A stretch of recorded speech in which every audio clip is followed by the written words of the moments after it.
রাজনৈতিক দলগুলোর সাথে আজ তৃতীয় দফায় সংলাপে বসছেন অন্তর্বর্তী সরকারের প্রধান উপদেষ্টা ডক্টর মোহাম্মদ ইউনূস।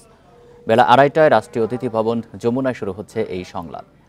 সংলাপে অন্য উপদেষ্টারাও থাকবেন। রাজনৈতিক দলগুলোর মধ্যে প্রথমে ডক্টর মোহাম্মদ ইউনূস সংলাপে বসবেন বিএনপির প্রতিনিধি দলের সাথে। পরে বেলা ৩টায় জামাতে ইসলামী, ৩:৩০টায় গণতন্ত্র মঞ্চ, ৪টায় বাম গণতান্ত্রিক জোট, বিকেল ৪:৩০টায় হেফাজতে ইসলাম, ৫টায় ইসলামী আন্দোলন, ৫:৩০টায় এবি পার্টি সংলাপে যোগ দেবে। অন্তর্বর্তী সরকার গঠনের পর এরই মধ্যে দুদফায় উপদেষ্টা পরিষদের সঙ্গে রাজনৈতিক দলগুলোর মত বিনিময় হয়েছে। সর্বশেষ গত ৩১ আগস্ট আলোচনা করেন ডক্টর ইউনূস। এবারের আলোচনার মুখ্য বিষয় হবে ৬ সংস্কার কমিশনের কাজের অগ্রগতি সম্পর্কে দলগুলোকে অবহিত করা। এছাড়া দেশের আইনশৃঙ্খলা পরিস্থিতি নিয়েও কথা হবে।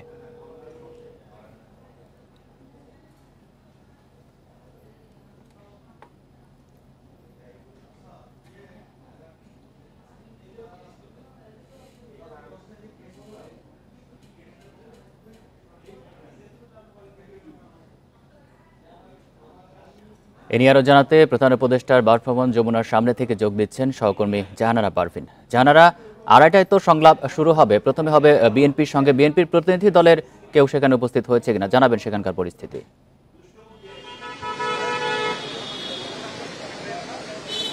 আড়াইটায় প্রধান উপদেষ্টার সঙ্গে বৈঠক হবে বিএনপির। এখনো নেতারা আসেননি, হয়তো কিছুক্ষণের মধ্যেই তারা যমুনায় চলে আসবেন।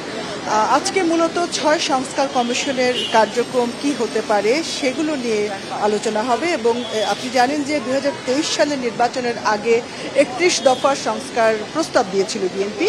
সেখানে একটি গ্রহণযোগ্য, সুষ্ঠু, অবাধ, নিরপেক্ষ নির্বাচনের জন্য কি পরিবেশ হতে পারে, বিশেষ করে নির্বাচন কমিশন সংস্কার সহ আরও কিছু সংস্কার নিয়ে প্রস্তাবনা বিএনপি দিয়েছিল। সেই প্রস্তাবনাগুলো আজকে প্রধান উপদেষ্টার কাছে তারা তুলে ধরতে পারেন, এমনটাই আমি বিএনপি নেতাদের সঙ্গে কথা বলে জেনেছি। কারণ মূলত প্রধান উপদেষ্টা কাজ করছেন, বেশ কিছু সংস্কার করবেন, তারপর একটি গ্রহণযোগ্য নির্বাচনের উদ্যোগ তারা নেবেন।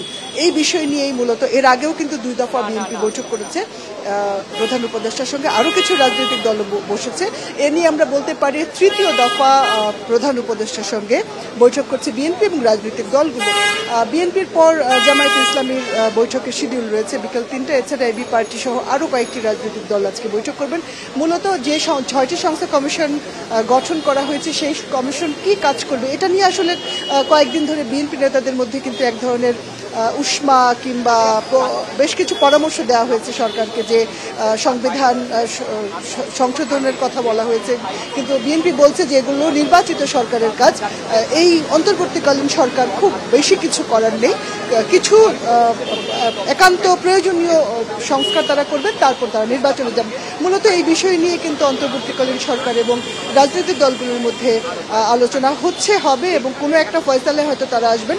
আজকে প্রধান উপদেষ্টার সঙ্গে বৈঠকের পর বিএনপি মহাসচিব মির্জা ফখরুল ইসলাম আলমগীর আমাদের ব্রিফ করবেন, তারপরে আমরা জানতে পারবো যে আসলে তারা প্রধান উপদেষ্টাকে কি বলেছেন। বিএনপি আজকের বৈঠকে নির্বাচন নিয়ে, সংস্কার নিয়ে প্রধান উপদেষ্টার মনোভাব বোঝানোর চেষ্টা করবেন, এমনটাই আমি বিএনপি নেতাদের সঙ্গে কথা বলে জেনেছি। এখনো পর্যন্ত কেউ আসলে বিএনপি নেতারা আসেননি।